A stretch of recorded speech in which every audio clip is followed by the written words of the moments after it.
Welcome back to Glow Talk, a podcast by The College & Co, where beauty meets nutrition through honest, expert-led conversations to help support women through every stage of life.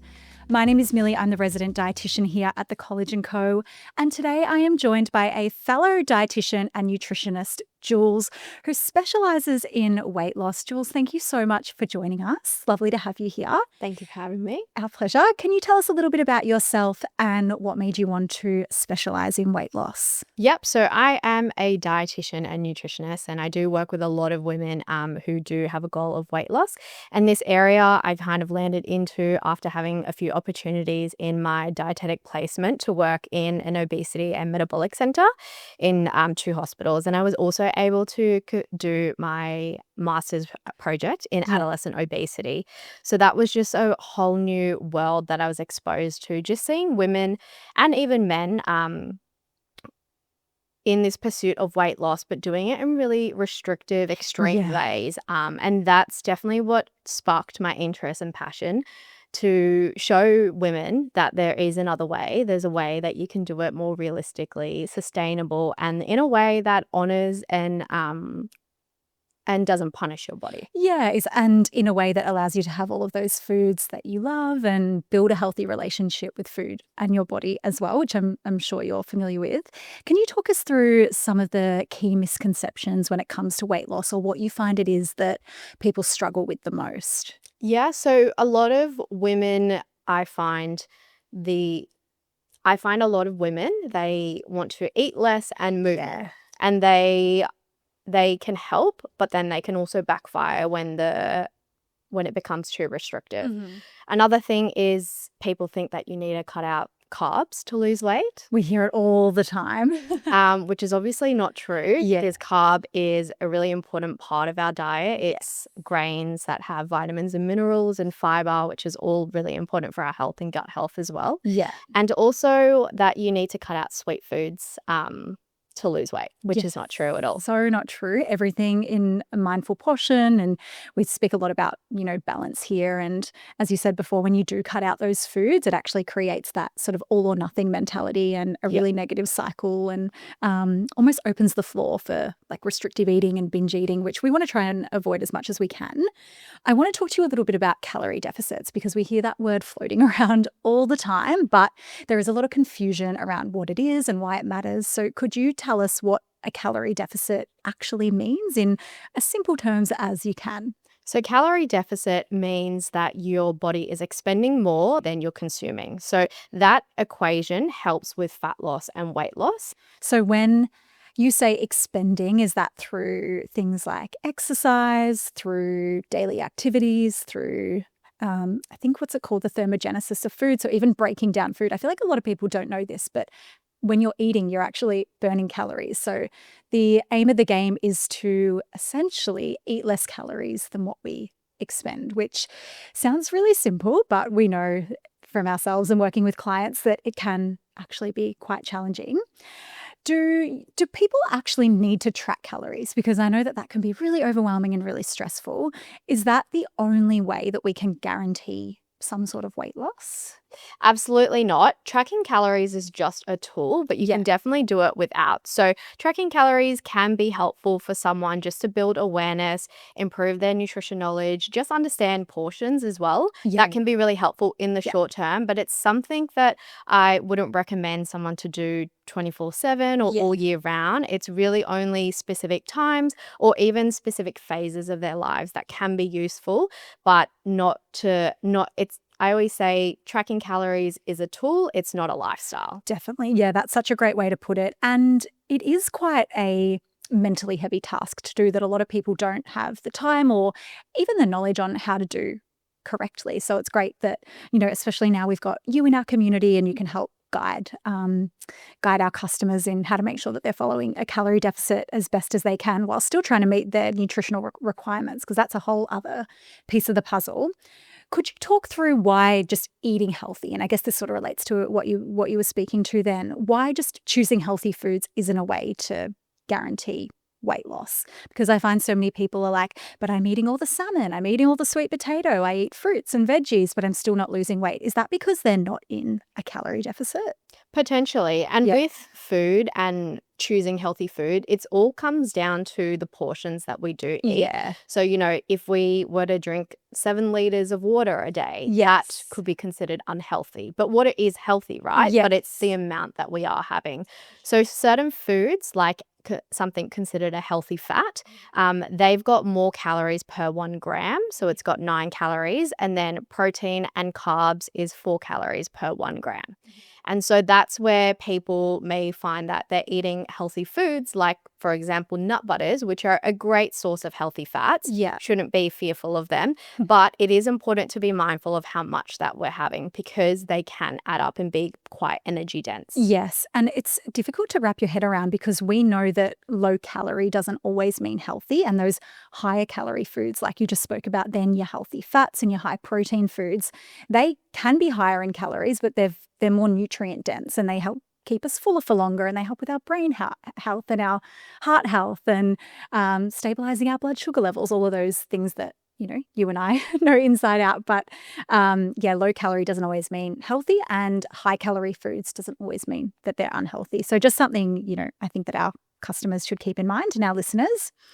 Why do you think there is this mentality that women always want to just eat less and less? And do you have any suggestions on how women can make sure that they're, eating good foods? Is it setting time aside to prepare meals? Is it meal prep? What suggestions do you have to just help people build those sustainable eating habits every day? I think it's really important for women to find what works for them. Yeah. Some women can love meal prepping, but Yeah. some people can love preparing ingredients and then putting it in a container for the week, so then they still can have variety. Yeah. So one way isn't better than the other, but what's important is finding a way that works for you and that you can see yourself doing long term, because meal planning or meal prepping Monday to Friday may not be something that you actually enjoy. Like for me, I actually really enjoy meal preps. But for someone else, they would hate to be eating the same food 5 days in a row. Yeah. And so, that they're going to be more inclined to get a takeaway maybe on the Friday, because they don't want to be eating the same thing. And so that's where it's really important to find what works for them. Yeah, absolutely. And to your point, it's consistency that is the most important thing. And it's all well and good to say, I'll prep all my meals on a Sunday, but if you resent that, you dislike it, and you're only going to do it for a week, it defeats the purpose. You're better to find something that you can do long term. I really want to get your insight into, we hear this term starvation mode thrown around a lot, where people feel like they're not losing weight because they're eating too little. What's actually going on here? Is that true, first of all? What sort of insight can you tell us about what's happening when we're not eating enough and potentially not losing weight? Yeah, so when we're not eating enough, your body will naturally adapt. So your basal metabolic rate might decrease, which is your energy burnt at rest. Yeah. And so someone might also feel like they're not eating a lot because maybe they're choosing higher and they're choosing energy dense food. And so they eat, let's say you go to McDonald's and have 1 cheeseburger, and that is X amount of calories. Whereas if you were to make a big salad bowl with some rice and some chicken and some avocado at home, you're eating double the amount of volume, but for the same calories. And so that's where you might actually look at, what your diet looks like. And if you feel like you're not eating a lot, it could just be choosing and opting for more voluminous foods. So foods that are nutritious and high in volume. Yeah, and it's such a common misconception, isn't it? We think we need to eat less to lose weight, but as you said, we can choose those nutrient-dense foods like our fruits and vegetables and our whole grain, whole grain grains, whole grains that are filling and high in fiber, but they're not super energy dense like a lot of those traditional takeaway style foods that we know. So yeah, it's really important. That's like such a good mindset shift. But I want your insight into what you might look for. Like, how would you know that someone isn't eating enough? What sort of signs could you look for in either their mental health or their physical health? What do you notice? So irritability, fatigue, always thinking about food. Yeah, They're the food really noise. common signs that you're maybe not eating enough or fueling yourself, or maybe you're trying to go through periods of fasting and then you find that your hunger just goes through the roof in the afternoon, and then you find yourself overeating, which is a very common habit that some women fall into. And for sometimes it is for good reasons. Like, women live very busy lives, especially if you are mothers. And so that's why it's so important to find what works for you. And something like the glow shakes are really easy, protein packed, convenient options that women can make in 60 seconds. Exactly. It's like that guaranteed source of nutrition, isn't it? Where we don't have to think about what we're putting in, how to make it balanced. It's all done for us. Another thing as well is, and I'm sure you're across this, is nutritional deficiencies. I feel like that can be a really great indicator that someone isn't eating enough. Maybe they're low in iron, maybe they're low in B12 or whatever it may be. So encouraging people to get their bloods checked as well, because we can eat less, but we still need to make sure we're meeting our nutrient requirements. Question around hunger. We often find that our community members, they start a journey or they start a weight loss phase, but they always feel hungry. Why might this be happening? Is it because they're not eating the right types of foods? Are they eating, too little? Or is it more like a mindset thing? Most likely it is the types of food that the person is eating. So protein is one of the most satiating nutrients out of like protein, carbs, and fats. And so if someone has a diet low in protein, that's where they can find that after they eat a full meal, they're feeling pretty hungry soon after. And that's why it's so important to build your meals as balanced as possible in terms of having protein, having some carbs, and healthy fats in there, because that's what's going to help regulate your blood sugar levels, keep you full and satiated until your afternoon snack or your dinner meal. Yeah. And that's such a great point. I actually love visualizing the balanced plate model every time I speak about building a balanced meal. And we actually have a resource on our website that our listeners can refer to. So thank you for mentioning that. How can we tell the difference between actual hunger, like we're physically hungry, or maybe we're hungry due to stress or in response to a particular emotion? How can we tell within ourselves what the difference is? So it's really important to build your own awareness and just reflect. And so over time, that is built by, taking a moment, pausing, and asking yourself before you eat a meal or a snack, am I hungry? Am I bored? And am I stressed or am I emotional? And those can all be very valid reasons to be eating. But it's important just to build that awareness so you know the reason why. And so you can also then pick a food option that is going to match exactly what you're feeling. Yes. Yeah. So important, isn't it? And I want to talk to you about cravings, because we get so many questions around sweet cravings and, how to manage them as well. And I guess this is sort of similar to exactly what you were talking about. A lot of cravings aren't actual hunger. They're more a habit or in response to boredom, stress, all of those emotions that you just mentioned. How can we still satisfy our cravings? Do we have to cut out foods, or is there a way that we can include them in a mindful portion? Absolutely. I'm very big on eating everything in moderation. Obviously not things you're allergic to or they're That's a no-go. expired. But eating anything in moderation. And so when we tell our minds that you can't have chocolate or you restrict a certain food group, your brain puts it on a pedestal. Yes, so true. And it builds up novelty around it, and then it wants you to crave it even more. And so that's why it's really important to have a mindset of, you can have everything, just being mindful of the portions that you're having it in. Yeah, that's exactly right. And for our customers that are following a calorie deficit, you can still include those foods that you love within, a calorie controlled portion and still be in a calorie deficit. So as you say, it's just all about the balance and finding the right portion. And it comes back to where, you check in with yourself. Are you hungry? Are you bored? Are you emotional? And then that can lead your decision on what to do with your craving. So let's say you're hungry and you're craving chocolate and you've identified that you are hungry. Pairing that chocolate with a protein and fiber source, like a high protein yogurt with some fruit, can be a great way to satiate your hunger and also honor your cravings.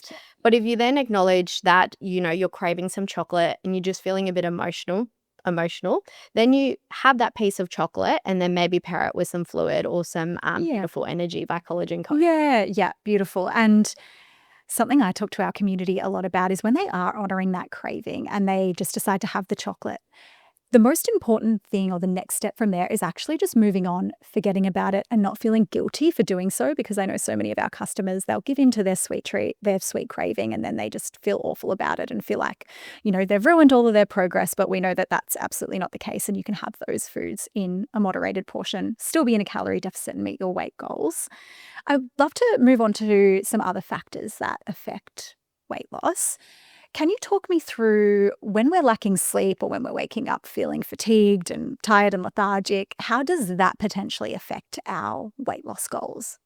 So with sleep, sleep is a huge one. And Yeah. even for me, I notice when I don't have enough sleep, then your hunger hormones are a little bit all over the shop. And you notice that you're a little bit hungrier, your ghrelin increases, and you find that maybe in the afternoon where, you're usually satiated after your lunch meal, you might feel like you're a little bit hungrier because you're not getting that good quality sleep. So that's why it's also really important to look at weight loss in a holistic sense. Yeah. Nutrition is a part of it. Physical activity is a part of it, but also sleep and stress management. Yeah, so true. And I even feel like myself when I'm lacking sleep, I've got a 1-year-old, so sleep deprivation is my whole personality at the moment. But I feel like I'm more likely to opt for those feel good foods, like those refined carbohydrates, those sugary foods, those salty foods, just to give me that quick boost of energy. So I feel like adequate sleep helps us make rational decisions about what we're eating and why we're eating. And it really feels like the I don't know, the opening to like good habits, doesn't it, for the rest of the day. And also you're more motivated to exercise. I feel as well when you've When you've had got more energy exactly, and you've yes. got food Yes. to fuel your workouts as well. Yes, yeah. So, Jules, I would love your expert opinion on our ever so popular glow shakes. Could you talk a little bit about how they can be integrated into a weight loss journey and how they help support people achieve their weight loss goals? Yeah, so the glow shakes are great because they're protein packed, they're easy, they're a convenient source for women to have, especially when they're busy and they've got packed schedules. Because often I find women skipping meals and then that leads to overeating later on in the day because they are hungry. And I don't blame people when they, have this intense hunger in the afternoon, Yeah. especially if they've skipped breakfast and they haven't had an adequate lunch because of whatever reason that might be. And so glow shakes are great because they're super easy to shake and go. And you also know that you're getting enough protein for your day and then all the nutrients that you need as well Yeah. within the meal. Yeah, and I just love the flavor profile as well, because I feel like with a lot of traditional shakes on the market, people get sick of them, and that's the one thing with having a product, like a meal replacement, is that you get bored because they're all the same, but we have so many different flavors. So that keeps things interesting as well. And one thing a lot of people don't know about our glow shakes is you can actually mix the powder into foods like protein and create a more, balanced meal or snack, or you might make a smoothie. So there's array of different things that you can do with it outside of just having it as a shake. I would love to pick your brain about common diet myths, weight loss trends, because we get so many questions around what to follow, what to look for, how do we know something is actually going to give us the results we're after. Can we start with fasting? Because this comes up a lot. Is it helpful for weight loss? Could you talk us through I guess, like the science behind it and whether or not it's worth following?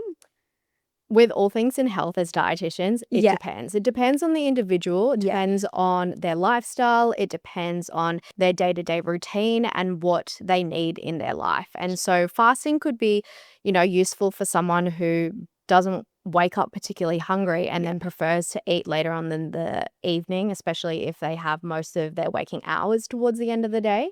However, I do find that fasting can often backfire, Yeah. particularly for women, because it leads to the overeating later in Yeah, the day. for sure. And so I always recommend most of my clients to eat regular meals to Yeah. regulate their appetite because there's something called, for our listeners, the hunger scale. Yeah. And the hunger scale ranks your hunger from 1 to 10. Yeah. And so 1 being like you're super, super hungry. Yes, like about And to faint. you're about to faint, yes. Sort of, So yeah. 1 is that you're about to faint, and 10 being you're uncomfortably full. You're undoing your buttons of the pants, and Yes. you need to lie down on the couch. You're feeling like you're going to explode. And so what what I get my clients to do is to check in with themselves and see where they're sitting on that hunger scale. You want to be eating when you feel slightly hungry, and you want to stop when you're content and when you're feeling a little bit full. And so using the hunger scale to guide your decisions, rather than setting yourself a rigid I need a fast, can be way more helpful and a way to be more intuitive with your body as well. Yeah, yeah. And it's more sustainable as well, isn't it, to be checking in with your hunger rather than having a designated eating window? Because if you get invited to breakfast with your friends, but you've internally told yourself that you don't eat from whatever time to whatever other time, then it inhibits you from doing all those things and having a lifestyle where you can go out to eat and enjoy moments like that. So and I feel like you would agree with me, as a dietitian, is sometimes the more rules, the less sustainable, and we actually need to just simplify our nutrition, bring it back to basics, and as you say, tuning into our hunger and our fullness is so important and a really challenging skill, I think, to mask. So just practicing. It takes time. Yeah. Absolutely Yeah. does. But once you understand more about your body, it is so powerful, and you can take that into the rest of your life. Yes. And even with fasting or any diet rules or any diet restrictions or diet protocols, Yeah. I always get people to ask themselves, could you do this for the rest of your life? Such a good question. If it is a no, then don't even bother trying. Yes. It's even like the carnivore diet. I feel like that's so popular at the moment. And I don't know why, but I think it's all the men in my life that are coming to me saying, what do you think of the carnivore diet? And I'm like, do you just want to eat meat for the rest of your life? As you say, if the answer is no, then it is not sustainable. And also your gut health would literally shrivel We up need and the die. vegetables and we need the fiber for our gut health. Yeah. And I feel like, and I know you would agree, that that's the same with any type of weight loss myth or diet trend or fad diet, whatever it might be, is they're so often short-lived. And there's a reason why we have so many diets exposed to us, because if they worked, we wouldn't hear about all of the others, essentially. So yeah, it's hard with social media. And I know you're on social media. Do you have any advice for women that are seeing all these diet trends popping up on Instagram and Facebook, and how do you know? Like, how do you know what's legit to follow? How can they navigate all the content they're seeing?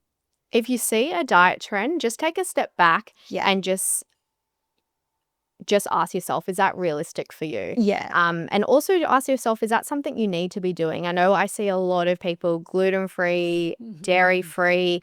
And even for me, when I was younger, I definitely followed an influencer who was dairy-free. And I went dairy-free for a year and a half. And it was only really with knowledge that I was able to introduce dairy back into my diet, and understanding the importance of dairy. It's got calcium in it, and we need that for our bones.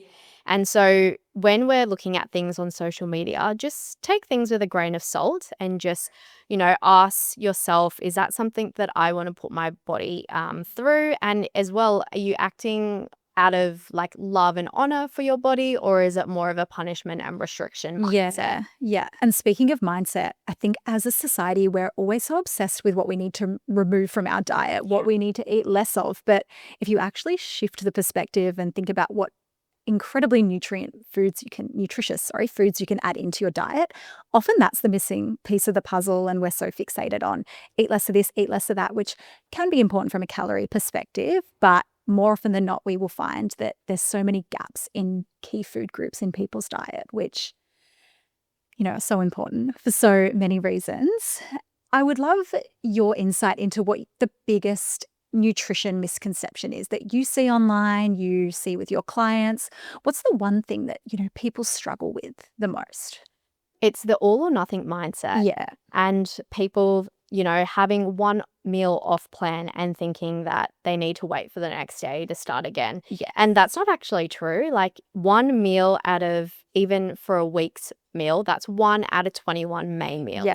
And so when you zoom out and you look at the bigger picture, it's really not that much, and it's not making a dent. It's not going to undo all the progress that you've made earlier in the week. And so the most important thing to do is slowly shift yourself out of that all or nothing mindset. And if you have an off-plan meal, then the next meal at dinner on the same day, just get back on track eating your whole foods and your balanced meals. Yeah, it's so hard, isn't it, not to just throw the towel in when you've eaten a food that maybe you hadn't planned to eat or that doesn't make you feel good. But I think, as you say, it's so important that we just move on, get on with it, and focus on that next meal rather than what we have or haven't eaten. So, yeah, that's such a great tip. Do you have any habits that you do personally or that you recommend to your clients that is really, really simple and easy for people to implement? Making sure you include protein in all your meals Yeah. because this is going to help with your muscle mass preservation. It's going to help regulate your appetite and keep you full. And so I always tell my clients, and even do for myself, I choose a protein option for the week, whether or not that's some chicken breast that I'll poach or put in the air fryer and tear it up into small pieces and put it Yeah. in a container for the week. And that way I've got a really easily accessible protein option to add to a salad, to a wrap, or whatever dinner is I have that night. Yeah, that's such a great tip. And we hear about protein all the time. And I'm sure you get asked this because I do. Everyone's like, is protein actually as important as everyone says it is? And it's like, okay, we don't need to be having protein in every single meal, snack, and liquid that we're eating, but making sure we're having it regularly throughout our meals and snacks in the day is really important. And I loved your tip on meal prepping some key protein sources. Can you give us some other examples of protein sources that we can add to meals and snacks for those that might not be sure? Yep. So main meals, you could look at eggs, Yeah. tofu, any lean source of meat like some extra lean beef mince or extra lean pork mince. That's really easy to just cook up for the week and then add to whichever main meal you're having. In terms of other snacks, you could do cottage cheese and some rice cakes. You could do some boiled eggs, or even a high protein yogurt would be a great snack to have or to add to your breakfast. Yeah, yeah, great suggestions there. When it comes to weight loss, so many of us struggle with knowing what an appropriate amount of weight loss is and what's actually sustainable. And we see all of these, I guess, ads online or pieces of content that say, we can lose 20 kilos overnight. But what's actually what's realistic when it comes to our weight loss journeys? How much should we be expecting to lose? It depends on the person and the individual. I find that a lot of people come in with really high targets, in the sense of they come to me and they say, I want to lose 10 kilos, and they want to do it in 10 weeks. And I take a more sustainable approach with my clients and weight loss, aiming for maybe around 500 grams per week, with a calorie deficit, and not an extreme calorie deficit, because we don't want you to be thinking about food all the time. Yeah. We want to make sure that it's easy, sustainable, and realistic, and also flexible.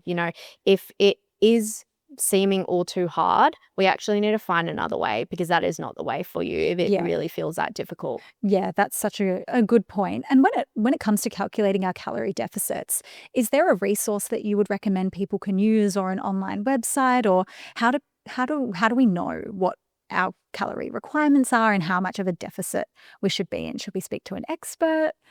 It can be really helpful to speak to a dietitian, Yeah. and they can work out your requirements, because it takes into consideration exercise you're doing, how sedentary you are, Mhm. meaning if you're in an office job, you're not moving as much compared to someone who is working a trade job and they're Mhm. on their feet all day. And so they're all the things that we do consider as well. Genetics is a really important thing to Yeah. consider with weight, because some people just really have a hard time losing weight, Yeah. and it's not because of their personal choices. And I was speaking to the guy next to me on the plane today, and I was saying we live in an obesogenic environment, Yeah. and it's not the personal choices that people make. That plays a very small part, but genetics, our environment, Yeah. hormones, they all play a huge role, which aren't actually controllable by the individual. It really is only the lifestyle choices. So, as long as you're making healthy, nutritious food choices and Yeah. moving your body, you are doing a great job already. So, Yeah. giving yourself credit is really important, because I find that people are often way too hard on themselves when they're in this Yes. pursuit of weight loss. Yeah, it's so true. We're so quick to blame ourselves and be like, well, I ate that, I didn't eat that. And as you say, there are so many factors that contribute to our overall weight that are outside of our control. And I think we could all practice a little bit more self-compassion and not be so, critical of ourselves when it comes to our health and our weight loss journey. Jules, I would love to pick your brain about more nutrition myths. Something I hear all the time is that you have exercised for the morning so you can then eat whatever you want for the rest of the day, or perhaps the alternative to that, where if you haven't exercised, then you really need to monitor and be mindful of what you're eating. Is that true? Like, how much of a part does exercise play in our overall weight loss journey? We know it's important, but I'd love to hear your expert Ex- insight. Exercise is so important Yeah. because when we exercise and we do resistance training, we're able to build muscle alongside a high protein diet. And muscle is metabolically active, so burning more when you're at rest. Yeah. And so exercise is also really good for bone health.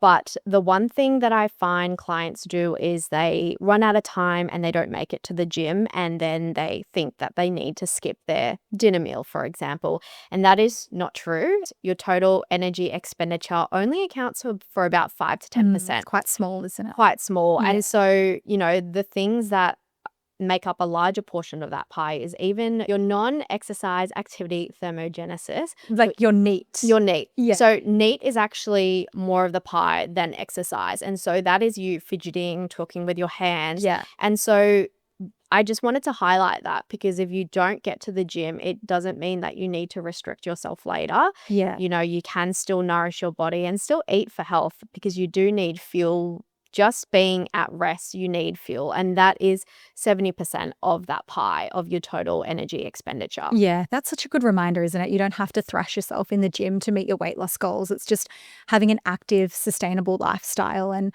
I loved your example talking with your hands, because I'm partly Italian, so I feel like I burn so much energy talking with my hands. So yeah, a great reminder there. Can we just talk about carbs really quickly? Because according to the online world, carbs are the devil. According to us nutrition professionals, they are, I don't know about you, but they're my favorite food group. Why is there such a misconception around carbs? Do people think they're high calorie? Do people think they're unhealthy? Where has this, for the lack of a better term, silly mentality come from? I think it's because carbs is so easy to overeat, which, they taste really good. So it makes sense why they are really easy to eat. For example, sugar is a carb.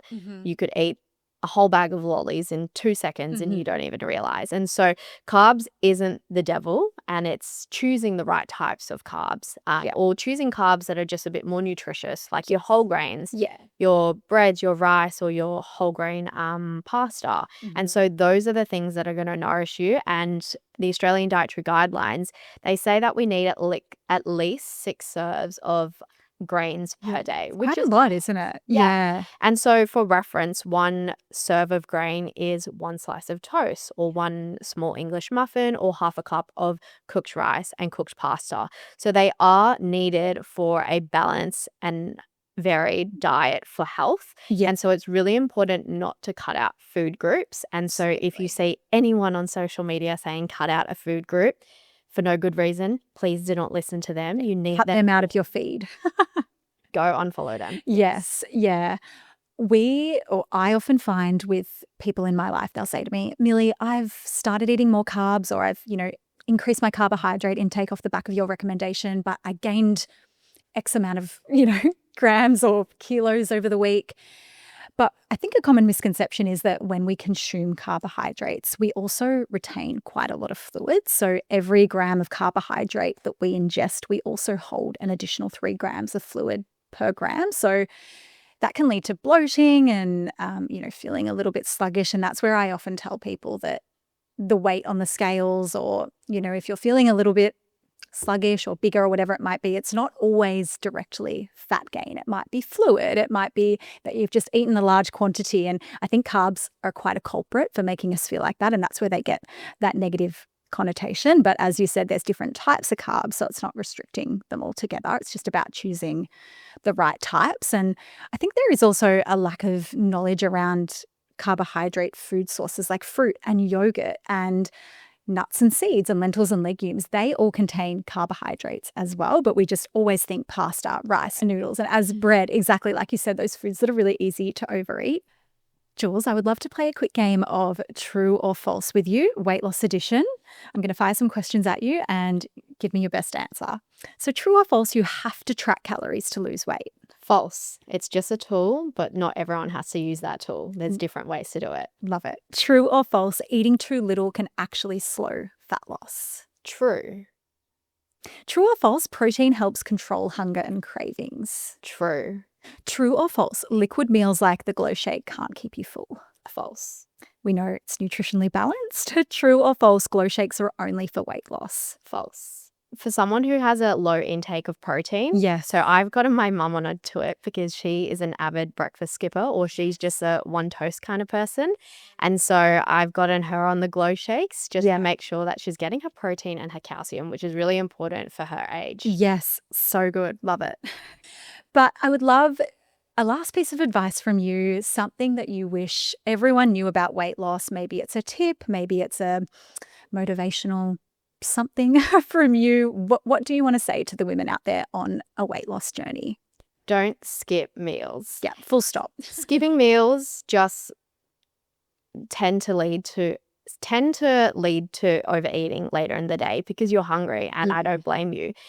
So, if you tend to skip meals, whether or not intentionally or because you don't have time and you've got a really hectic schedule, that's where something like the Glow Shakes can come in really well because they're a convenient, easy source of protein that's calorie controlled and making sure that, you build that structure into your day of eating. Yeah.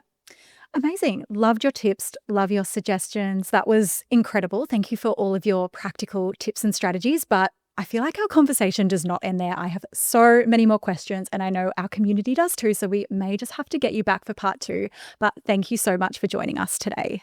Thank you for having me.